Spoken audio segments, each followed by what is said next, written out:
আসসালামু আলাইকুম ওয়া রাহমাতুল্লাহ। প্রিয় দর্শক, আজকের এই ভিডিওতে আলোচনা করব কবর জিয়ারত সম্পর্কে। প্রথমেই আমরা জানব, 1. কবর জিয়ারত করা কি, 2. সপ্তাহে কয়দিন জিয়ারত করবে এবং কোন কোন দিন করবে, 3. কবর জিয়ারতের আদব কি।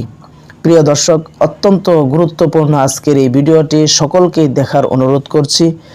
তবে ভিডিওটি শুরু করার পূর্বে আমি আপনাদেরকে অনুরোধ করব, ভিডিওটি প্রচারের জন্য একটি লাইক দিবেন। পরবর্তীতে এমন ভিডিও পাওয়ার জন্য মুস্তাকিম 24 চ্যানেলটি সাবস্ক্রাইব করে পাশে থাকা বেল বাটনটি চেপে রাখবেন। প্রিয় দর্শক, চলুন তাহলে আজকের গুরুত্বপূর্ণ ভিডিওটি শুরু করা যাক। কবর জিয়ারত। পুরুষদের জন্য কবরস্থানে গিয়ে কবর জিয়ারত করা মুস্তাহাব। সপ্তাহে অন্তত একবার কবর জিয়ারত করবে। শুক্র, শনি, সোম ও বৃহস্পতিবারে জিয়ারত করা উত্তম। কবর জিয়ারতের আদব। অজু অবস্থায় জিয়ারত করা। সম্ভব হলে মৃতের পায়ের দিক থেকে কবরের নিকটে যাবে, অন্যথায় মাথার দিক থেকে গেলেও কোনো অসুবিধা নেই। কেবলার দিককে পিছনে রেখে মৃত ব্যক্তির চেহারার সম্মুখে দাঁড়িয়ে সালাম দিবে কবরবাসীকে। সালামের বিভিন্ন তরিকা হাদিসে বর্ণিত আছে। তার মধ্যে একটি তরিকা হচ্ছে, আসসালামু আলাইকুম ইয়া আহলাল কুবুর, ইগফিরুল্লাহু লানা ওয়া লাকুম, আনতুম সালাফুনা ওয়া নাহনু বিল আসার। সালামটি আবারও বলছি, আসসালামু আলাইকুম ইয়া আহলাল কুবুর, ইগফিরুল্লাহু লানা ওয়া লাকুম, আনতুম সালাফুনা ওয়া নাহনু বিল আসার। বাংলাতে উচ্চারণ দেওয়া আছে। এর অর্থ হলো, হে কবরবাসী, আপনাদের প্রতি সালাম। আল্লাহ পাক আপনাদেরকে ক্ষমা করুন। আপনারা আমাদের পূর্বে চলে এসেছেন, আমরা পিছে পিছে আসছি। অতঃপর কিবলার দিকে পিঠ করে কবরের দিকে মুখ করে যতটুকু সম্ভব কোরআন থেকে তিলাওয়াত করবে এবং দোয়া দুরূদ পড়বে। সূরা বাকারা শুরু থেকে, অর্থাৎ বিসমিল্লাহির রহমানির রহিম, আলিফ লাম মিম, যালিকাল কিতাবু লা রাইবা ফীহি হুদাল লিল মুত্তাকিন।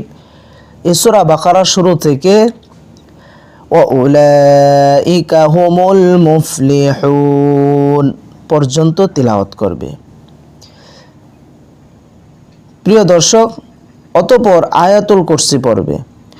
আল্লাহু লা ইলাহা ইল্লা হুয়াল হাইয়ুল কাইয়্যুম, লা তা'খুযুহু সিনাতুন ওয়া লা নাওম, লাহু মা ফিস সামাওয়াতি ওয়া মা ফিল আরদ, মান যাল্লাযী ইয়াশফা'উ 'ইনদাহু ইল্লা বিইذনিহি, يعلم ما بين أيديهم وما خلفهم ولا يحيطون بشيء من علمه إلا بما شاء وسع كرسيه السماوات والأرض ولا يؤوده حفظهما وهو العلي العظيم।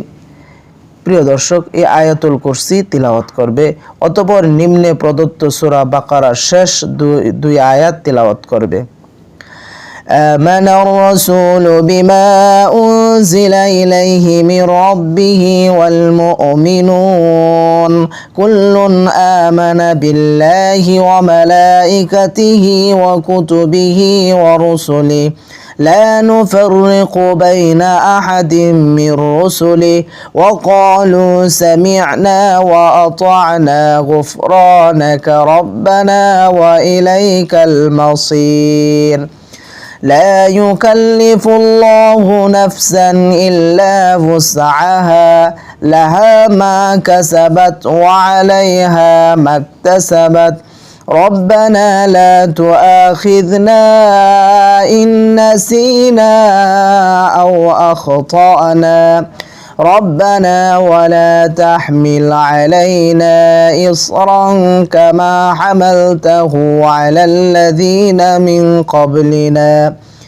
ربنا ولا تحملنا ما لا طاقة لنا به واعف عنا واغفر لنا وارحمنا أنت مولانا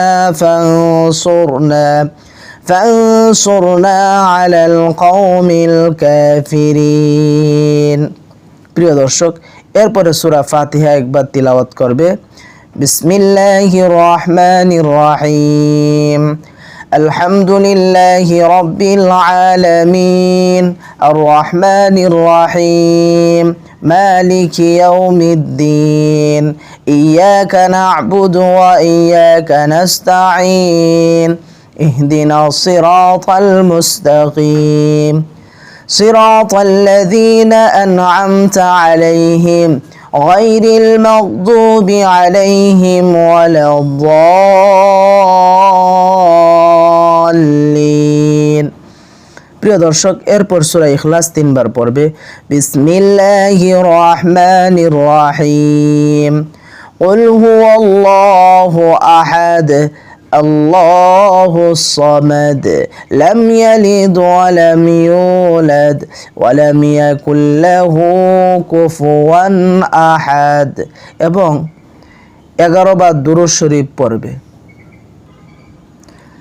اللهم صل على محمد وعلى آل محمد كما صليت على إبراهيم وعلى آل إبراهيم إنك حميد مجيد اللهم بارك على محمد وعلى آل محمد كما باركت على إبراهيم وعلى آل إبراهيم إنك حميد مجيد। প্রিয় দর্শক, উল্লেখিত এই দুরূদ শরীফ ব্যতীত অন্য যে কোনো দুরূদ শরীফ পড়তে পারবে। অতঃপর মাইয়াতের আমলনামায় এই সওয়াবের সওয়াব পৌঁছিয়ে দেওয়ার জন্য আল্লাহ তাআলার নিকট দোয়া করবে।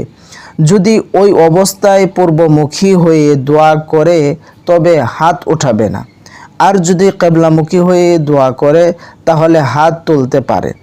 এরপর আদবের সাথে শালীনতা রক্ষা করে কবরস্থান থেকে চলে আসবে এবং কবরবাসীদের থেকে নসিহত হাসিল করবে। প্রিয় দর্শক, আল্লাহ সুবহানাহু ওয়া তাআলা আমাদের সকলকে সঠিকভাবে কবর জিয়ারত করা তৌফিক দান করুন। আমিন।